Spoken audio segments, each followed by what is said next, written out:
Sanibonani bafethu, ngiyathemba ukuthi niyaphila namhlanje. Indaba yethu yanamhlanje-ke ifundeka kanje. Mfowethu uyaphila. Usisi lo engizwana naye akabongi mfowethu. Kuningi engimenzela kona ngaphandle kokumondlela izingane zakhe ngo-2.5. Njalo mangihola. Ngihlangene naye-ke usisi last year November. Sajola kahle kwamnandi ngamkela ukuthi unezingane eziwu-2. Kangaba nankinga lapho mina anginayo ingane. Besimane siphuma-ke sizikhipha njengezithandana.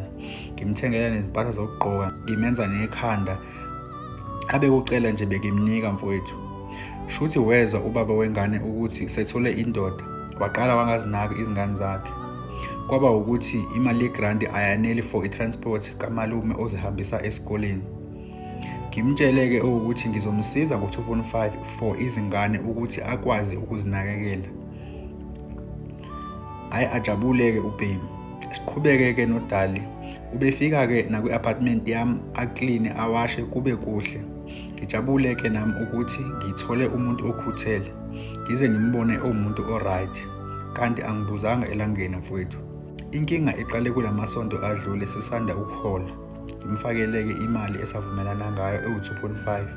Angibuze ukuthi njengoba ngifaka le mali, izimpahla zezingane zobusika azithenge ngani yena. Wathi mangifake imali ngiyeke ukudlala. Ngimbuze ukuthi ngiyaba le mali akhuluma ngayo kanje.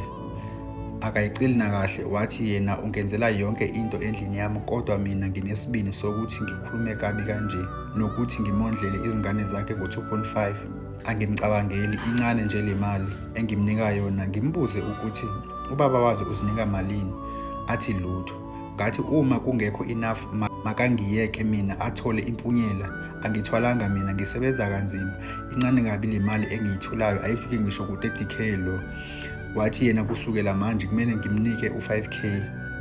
Kulana engithathe khona isinqumo sokuthi makabuyise lena engiyifakile ngoba mina ngiyahluleka-ke manje ukukalelwa imali ngezingane ekungezona ezami. Kumanje kuthulekile, akekho ukhulumise omunye. Inkinga yami ngiyamdinga umuntu ozongithanda ngokweqiniso and uyena ebengikhombisa uthando nokungikhathalela mfowethu. Manje angazi noma ngibuyele kuye silungise izinto noma ngiqhubeke ngizithulele kanje ngoba le ika-5k angiyizwa kahle. Angazi ngenze njani bafo, ngicela ukuboniswa, ngiyabonga. 5k ingane engingazona ezakhe. Hayi bafowethu, ngizozwa ngani kodwa kuma-comment ukuthi nithi umfowethu makeze njani. Mina angijaji muntu, ngizozwa ngani ukuthi kuma-comment nithi makeze njani. Ngiyabonga kakhulu bafowethu, danko.